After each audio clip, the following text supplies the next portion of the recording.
यदि आप civil engineer हैं या फिर किसी प्रोजेक्ट से संबंध रखते हैं, जैसे कि प्रोजेक्ट मैनेजर हैं, साइट इंचार्ज है, साइट इंजीनियर है, सुपरवाइजर है या फिर फोरमैन है, और आपको अपने प्रोजेक्ट के लिए टाइल्स का ऑर्डर करना है, तो टाइल्स का एस्टिमेशन आपको जरूर आना चाहिए। दूसरी ओर आपका खुद का घर बन रहा है और खुद के घर के लिए फ्लोर टाइल्स का ऑर्डर करना है, तो फ्लोर टाइल्स का एस्टिमेशन आपको जरूर आना चाहिए। नमस्कार, मैं हूं उपेंद्र कुशवाहा और आपका स्वागत करता हूं माई लर्निंग माई एक्सपीरियंस पर। आज हम लोग फ्लोर टाइल्स का एस्टिमेट करने वाले हैं, तो चलिए बिना देर किए हम फटाफट स्टार्ट करते हैं। दोस्तों, फ्लोर टाइल्स लगाने के लिए सबसे पहले हमें ड्राइंग को समझना पड़ेगा। जैसे कि एग्जाम्पल के तौर पे मैंने एक प्लान लिया है। आपके घर का जो प्लान है आप उस हिसाब से कैलकुलेट करेंगे। सबसे पहले आप देखिए हॉल का जो साइज है 3.4 इंटू 4.6 है, यानी हॉरिजेंटल डिस्टेंस 3.4 है और वर्टिकल जो देख रहे हैं वो 4.6 है। उसी तरह से बेड 1 का साइज 3x3 है और बेड 2 का भी साइज 3x3 है। हम जो फ्लोर टाइल्स लगाने वाले हैं हॉल, बेड 1 और बेड 2 में लगाएंगे, क्योंकि किचन और बाथ के लिए जो टाइल्स होता है उसका साइज और स्पेसिफिकेशन अलग रहता है। इसलिए हम इन तीनों का यानी 2 बाथ और 1 किचन के फ्लोर टाइल्स का एस्टिमेशन अभी नहीं करने वाले हैं। हम जो एस्टिमेट करेंगे हॉल का और बेड 1 और बेड 2 का। तो दोस्तों, हमने यहाँ पे लिखा है फाइंडिंग, यानी क्या क्या हमें निकालना है, क्या क्या एस्टिमेट करना है। तो total area of floor tiles, यानी फ्लोर टाइल्स करने के लिए कितने एरिया की आवश्यकता होगी, तो हमें इसका एरिया निकालना है प्लस इसका एरिया निकालना है और इसका एरिया निकालना है। तो ये तीनों का एरिया हमें निकालना है। दूसरा है नंबर ऑफ फ्लोर टाइल्स, यानी कितने टाइल्स की जरूरत पड़ेगी, तो हम साइज जो दिया रहेगा उसके हिसाब से नंबर निकाल लेंगे। फिर नीचे नंबर ऑफ बॉक्सेस रिक्वायर्ड, यानी एक बॉक्स में कितना आता है उस हिसाब से कितने बॉक्स टाइल्स की आवश्यकता होगी, क्योंकि जब आप ऑर्डर करेंगे तो बॉक्स के हिसाब से ही ऑर्डर होता है। इसलिए भले आपने एरिया स्क्वायर मीटर में निकाल लिया, फ्लोर एरिया निकाल लिया, नंबर ऑफ टाइल्स निकाल लिया, लेकिन दुकानदार को, सप्लायर को जब आप कॉल करेंगे तो वो बॉक्स के हिसाब से बात करेगा कितना बॉक्स, तो हमने बॉक्सेज रिक्वायर्ड भी हम निकालने वाले हैं। अभी यहाँ गिवन में मैंने लिखा है लोकेशन और साइज। लोकेशन यानी कहां कहां हमें टाइल्स लगाना है, तो जैसा कि मैंने बताया हॉल में लगाना है और बेड 1 और बेड 2 में लगाया। दोनों का साइज भी मैंने यहाँ पे लिख रखा है। अभी हम टाइल्स के साइज और numbers of tiles in box की बात कर लेते हैं। जैसे कि size of tiles 600 mm by 600 mm का टाइल्स रहेगा। Number of tiles in a box, एक बॉक्स में जनरली 4 टाइल्स आता है, लेकिन आप जो ऑर्डर कर रहे हैं उसमें कितना टाइल्स आ रहा है ये जरूर आप पता कर ले। मैंने देखा है 600 बाई 600 टाइल्स जो होता है साइज का, वो 4 टाइल्स आता है एक बॉक्स के अंदर, इसीलिए मैंने 4 लिखा है। अब area of tiles of 1 box, यानी एक बॉक्स में कितना एरिया कवर कर सकता है ये हमने निकाल लिया। 4 into 0.6 into 0.6 is equal to 1.44 square metre. हमने स्क्वायर मीटर में एरिया निकाल लिया। 4 क्यों लिखा, क्योंकि एक बॉक्स में 4 टाइल्स है और 0.6 इंटू 0.6 इसका साइज है। यहां पे हमने mm में लिखा है, उसी को मीटर में कन्वर्ट करके 0.6 इंटू 0.6, तो 1.44 स्क्वायर मीटर एक बॉक्स जो है वो कवर करेगा। दोस्तों, इस एस्टिमेट को मैंने 2 भागों में बांट दिया है। जैसा कि आप देख रहे हैं यहाँ पे मैंने फ्लोर लिखा है और यहाँ पे स्कर्टिंग लिखा है। फ्लोर यानी फ्लोर के ऊपर जो लगेगा, और स्कर्टिंग जो होता है उस रूम में दीवारों के ऊपर 100 mm डेप्थ तक हम टाइल्स लगाते हैं, जिसे हम स्कर्टिंग बोलते हैं।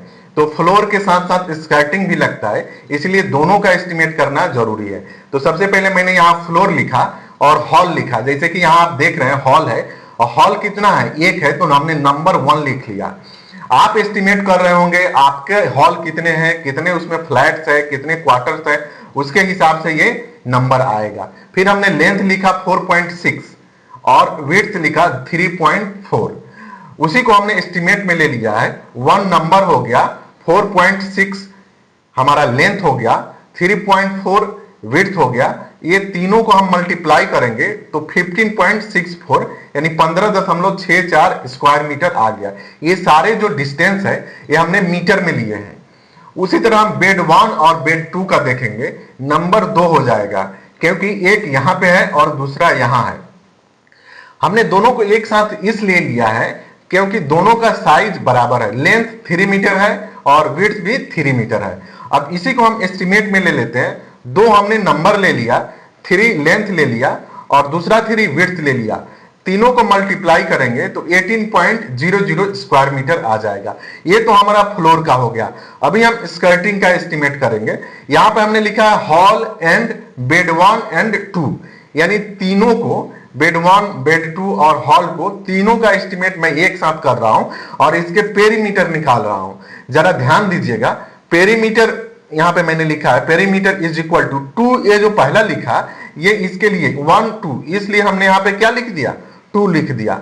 दूसरा जो 2 है ये फॉर्मूला होता है 2 इंटू L प्लस बी, यानी लेंथ प्लस विड्थ। तो बेडरूम का जो लेंथ है और विड्थ है दोनों बराबर है, इसलिए मैंने 3 प्लस 3 लिखा और ये दोनों दो फार्मूला है और ये जो 2 है ये 2 नंबर है, इसके लिए है। तो ये बेडरूम का पेरीमीटर हो गया प्लस 2 इंटू 4.6 इन प्लस 3.4। ये 4.6 और 3.4 इस हॉल का जो साइज है वो है लेंथ और विड्थ, और 2 ये फार्मूला में आता है तो उससे इसका पेरीमीटर यानी हॉल का पेरीमीटर ये निकल जाता है।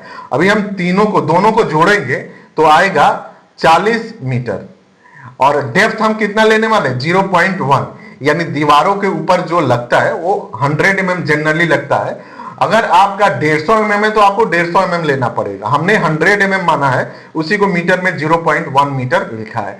अभी हम इसको एस्टिमेट में ले लेते हैं। नंबर कितना होगा, 1 होगा, क्योंकि सबका हम पेरीमीटर एक साथ निकाल लिए है इसलिए नंबर 1 ही रहेगा।